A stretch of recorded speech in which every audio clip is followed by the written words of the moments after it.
Maayong adlaw katawhan sa Dios sa Archdiocese sa Ozamis, sa ngalan sa atong talahuron nga Arsobispo, Archbishop Martin Sarmiento Humawad, Didi, ug sa kahugpungan sa mga kaparian sa tibuok lokal nga simbahan dinhi sa Ozamis, gikan dinhi sa Immaculada Concepcion Mission Station sa Concepcion, Misamis Occidental. Kini na usab si Father Jesse Langga magahatod kaninyo sa pamalandong karong adlaw. Adlaw karon nga Sabado, sulod sa ikalima nga semana sa Kwaresma, Marso 23, 2024. Ang ebanghelyo nga atong pamalandungan karong adlaw mga igsoon atong kutluon gikan sa ebanghelyo sumala ni San Juan. Daghan sa mga Hudiyo miduaw kang Maria, nakakita sa gibuhat ni Jesus ug mituo sila kaniya. Apan ang uban kanila miadto sa mga Pariseyo ug misugilon kanila sa gibuhat ni Jesus. Busa ang mga Pariseyo ug ang mga kadagkuan sa mga pari mitawag og tigom sa labang hukmanan ug miingon, unsa may atong buhaton nga kining tawhana naghimo magdaghang milagro? Kung pasagdan ta siya, ang tanan motuo kaniya ug manganhi ang mga Romanhon ug unubo nila ang templo ug ang tibuok nasod. Usa kanila nga ginganlag Caifas nga mao ang pangulong pari niadtong tuiga miingon, wala kamoy alamag. Wala ba kamo mahibalo nga mas maayo alang kaninyo nga usara katawo ang mamatay alang sa katawhan inay malaglag ang tibuok nasod? Gisulti niya kini dili sa iyang kaugalingong kabubuton kundi ingon nga pangulong pari niadtong tuiga. Nagtagna siya nga si Jesus kinahanglan mamatay alang sa mga Hudiyo ug dili lamang alang kanila kundi aron pagtigom ug paghiusa sa nagkatibulaag nga mga anak sa Dios. Sukad niadtong adlaw, ang kadagkuan sa mga Hudiyo naglaraw sa pagpatay kang Jesus. Tungod niini si Jesus wala na magpasaya-saya paglakaw dito sa Judea, kundi miadto siya sa usa ka dapit nga duol sa kamingawan, sa usa ka lungsod nga ginganlag Ephraim. Diin nagpabilin siya uban sa iyang mga tinun-an. Ang pangilin sa pagsaylo duol na, ug daghan ang nanungas ngadto sa Jerusalem gikan sa kalungsuran aron pagtuman sa seremonya sa pagpanghinlo sa dili pa moabot ang pangilin. Nangita sila kang Jesus ug samtang nagkapundok sila didto sa templo, nagpangutan-anay sila, unsa may inyong hunahuna, mutambong makaha siya sa pangilin. Ang mga kadagkuan sa mga pari ug ang mga Pariseyo nagsugo nga kung may masayod hain si Jesus, kinahanglan itaho niya kini aron madakop nila siya. Ang ebanghelyo sa Ginoo. Daigon ikaw, o Kristo. Mga igsoon ko ni Kristo, maayong adlaw kaninyong tanan.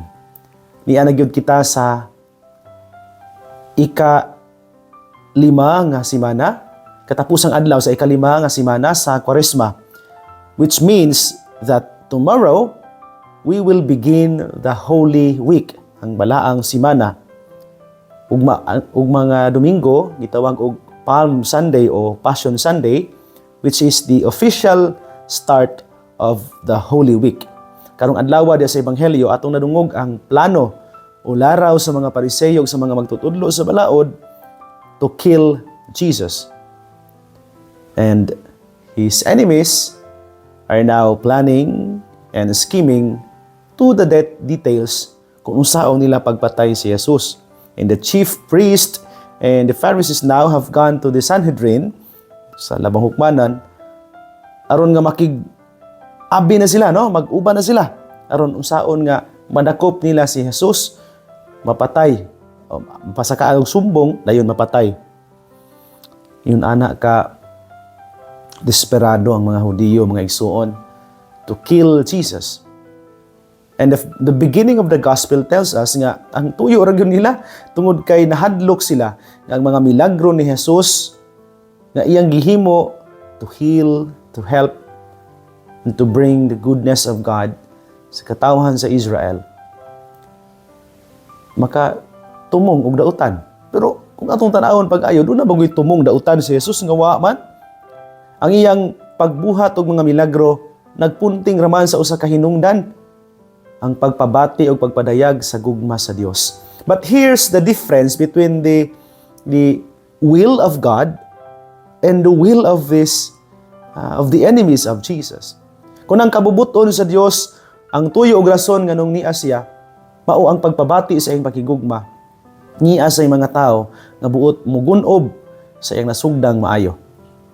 Tinuod na sa kinabuhi mga igsuon na yung mga higayon nga nagsugod tag buhat og mga buhat nga maayo alang sa pagtabang sa uban, alang sa pagtabang sa mga nagkinahanglan, alang sa mga nagkalisod, alang sa mga ubos og timawa, alang sa mga nagmasakiton. Pero naa sa mga tao nga mugunob, maglaraw nga patyon og pahunungon ang imong maayong buhat.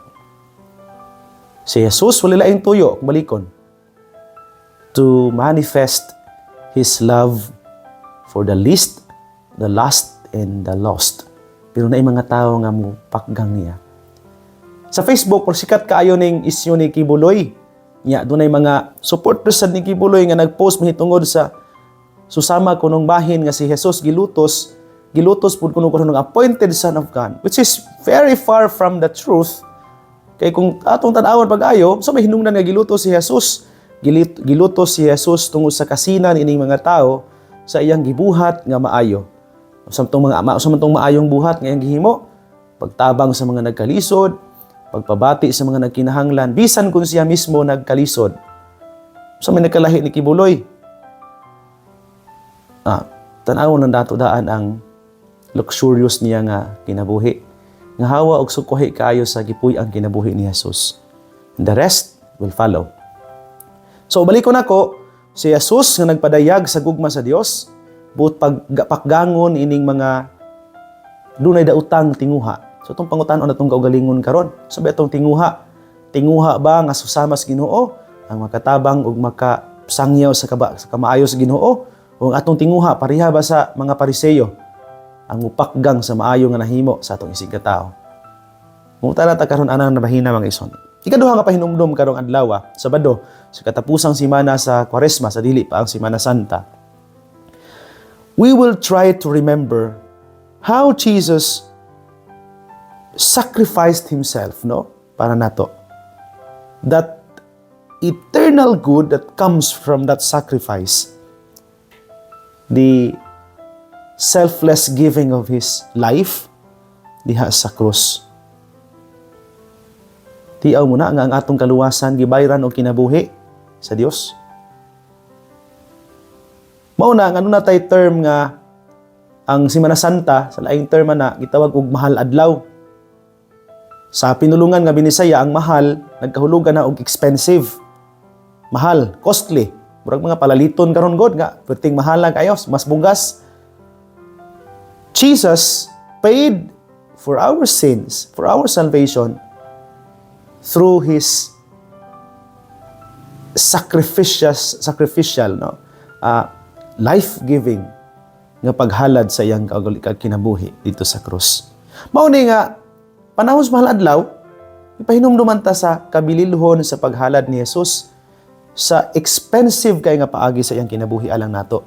So kay gibayran tag mahal sa Ginoo, maitingali pod nga atong gamiton kining mga adlaw, kining mahal adlaw, hangtod sa pagkabanhaw ni Jesus, aron mamalandong ta. So instead of giving our time so much on leisures like magsigig outing o kaligo o guban pa na usa pa na mga suroy-suroy, might as well use this time for prayer and sacrifices para sa Ginoo. Dunay usa ka pari nga mi-suggest ya og two things nga maayong buhaton karong Holy Week. Una, let us intensify our acts of loving. Ato kuno mga buhat sa paghigugma. Let us be lovers, in the manner nga mahimutang sama ka mahigugmaon sa Ginoo. That means loving those who are not easy to love. Bisag katong dili sayon higugmaon. Loving those who are outright unlovable. Di gyud maayo higugmaon. Katong mga lisod higugmaon ug katong di gyud lami higugmaon. Kay mao man na ang atong tawag tahas isip mga sumusunod sa Ginoo. Ug ikaduha, let us not cheapen Holy Week by turning this Holy Week, this 1 week, into kanamang murag self-indulgence bitaw, Vacation, sa kung ingon ganiha, frolicking to the beach, magsigaligo ng mga kaligo-kaligo, movie marathon sa Netflix, or endless drinking and eating session, no? Sa inyong tagsa kapanimalay. Paliko na ko, these days it will come, sugod ug mapuhon, are expensive days because of the love of God nga iyang gipabati nato pinaagi sa paghalad sa iyang kinabuhi dito sa krus. So I think paliko na ko, mao ni mga adlaw nga mugahinta og mas dugang panahon sa paghigugma og dugang panahon aron nga makigsuod ta sa Ginoo. Hinaot pa unta. Magigsuon ko diha ni Kristo dinhi na lang ko kutob apan sa dili pa nako tapuson kining pamalandong tuguti una ko sa pagtunol sa akong greetings sa tanan karong adlaw nagsunod nito nining atong programa. Unang-una akong greetings sa akong classmate sugod sa college seminarians mamihangtod nga nangapari. Akong classmate si Father Alejandro Luloy Balbuena karong adlaw nagsaulog sa ika-5 ka tuig nga kasumaran sa iyang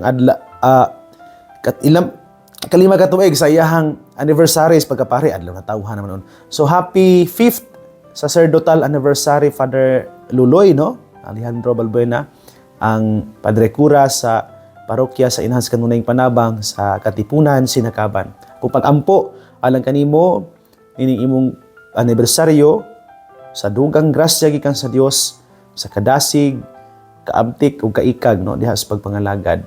God bless you kanunay Brad, no? O amping.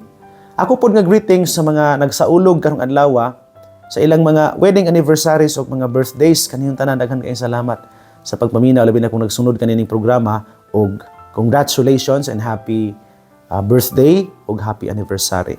Sa mga nagsunod pod nining atong programa sa walay puas o kanunay gyud nga suki ni natong tig paminaw ni natong programa kaninyong tanan daghan kayong salamat, no? Salamat kay sa inyong kanunay nga pagsunod nato nininhi atong programa. Una, akong pasalamat sa mga tigpaminaw na itong mga pamilya nga nakakaroon sa ilang tagsa kapanimalay na ni kay Sikay. Happy weekend ninyo, no? I hope ugma puhon. This will be a long sana kanang week of kining sacrifices, pamalandong reflections, no? Might as well go on a retreat, no?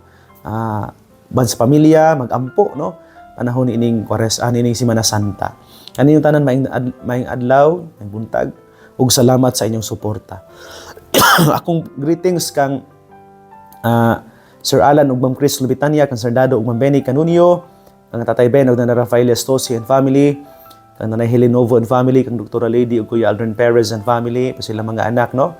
Kang Adriana, kang Paula ug kang Japoy, kang Rodel Alamilio and family, sa pamilya kong kang Nanay Angie Sapero, kang Nanay Joe Idol and family, kang Pari Osfer Arivalo and family, kang Pari Dudong Tumataw and family, kang Pari Ramil Uringot and family, sa pamilya Tak Andy Los Santos ug Medes Caruso, kang Kapitan Reniel Asok and family, kang Ma'am Emma Filipino and family, kang Maris Huxon Gamboa and family, kang Nanay Dora Liagas, kang board member Emmy Lahay-Lahay and family, sa pamilya Lahay-Lahay, kang Ma'am Juday Lahay-Lahay, Ma'am Josie Lahay-Lahay, kang sa pamilya Auman, Hermoso, Lagat, good morning, no? Ma'am Cheryl Lagat, good morning. Sa pamilya Primasyo, Kalimpusan, Munyos, Lausa, good morning ninyo diha, no? Sa pamilya Tuba, sa pamilya Bation, Amparado, Junson, Macabio, Laranjo, good morning. Kang Nanay Rosie Maghanoy, Alfaro Cañete and family. Sa pamilya ni Parijul Marsigue and family, kang Sir Imo Nelson Limpahan, salamat kayo ninyo. Kang Ma'am Janice Sinilong, kang Kuya Sani Waminal and family, kang Nanay Grace Ann Pang-an and family, kang Titunik ug Mamining Fasitaka and family, kang Jose Igay Jr. and family, kang Tatay Boy Nanay Kunsing, kang Kuya Luloy Lumakad, kaninyong tanan maayong adlaw ug maayong buntag. Salamat kay ninyo sa inyong kanunay nga pagsunod nato nining programa. Sa mga nagsunod nato sa Facebook ug sa ato ang mga social media platforms, labi na sa TikTok, no? Salamat kay ninyo diha. Natay mga mugbo nga pamalandong sa TikTok nga ato ara pang gikuha gikan naning tag-as natong pamalandong sa program sa radio. Salamat kay ninyo. Ako po nga greetings karong adlaw, adto ko sa Plaridel in the morning. I will be giving a recollection, no? Sa mga taga Plaridel. Sa buntag sa Plaridel Sentro, nyang hapon dito sa Luok Plaridel, no? Salamat kay sa pag-imbita Father Yeye Abaldez sa Plaridel Sentro ug ang Father Jason Panagiton sa Luok, Plaridel. So siyo mga taga Plaridel, no? Sa buntag sa sentro nya hapon dito sa Luok, Plaridel, no? Alang sa ilahang mubo nga pamalandong recollection sa dili pa ang Semana Santa. So ang tema nga akong giandam, slavery to salvation, in consonance to the message of Pope Francis, no? Sa pagsaulog nato sa Kwaresma, then how God slowly and continuously, no, has given us, no, the beginnings of graces, no, in spite of the many times nga nalayo ta niya tungod sa atong pagkaulipon sa sala, no. So slavery to salvation, a Lenten journey, no? Muna'y tema nato sa pamalandong. So siyo mga taga Luok o mga taga Plaridel Sentro, mga igsunin ni nalang kukuto bayog kalimot ang pulong sa Dios ang ngayan gayod nga pamation, pamalandungan ug paningkamutan nga mapuy-an. Ulahan ang tawo nga naningkamot magpuyo sa pulong ni Jesus kay sama siya sa kakahoy nga gitanom daplin sa sapa kan sa mga dahon bisan kunting init dili gayud malaya ug timpo sa ting bunga muhatag usab siyag maayong bunga. Igsuon ug manausab uban sa panabang o pangamas atong mahal nga inahan si Santa Maria atong gitawag mga misamisnon ug ang Birhen sa Kuta ang Dios sa kanunay magapanalangin unta kaninyo. Sa ngalan sa Amahan ug sa Anak ug sa Espiritu Santo. Amen. Magamping ug magampo kanunay igsuon.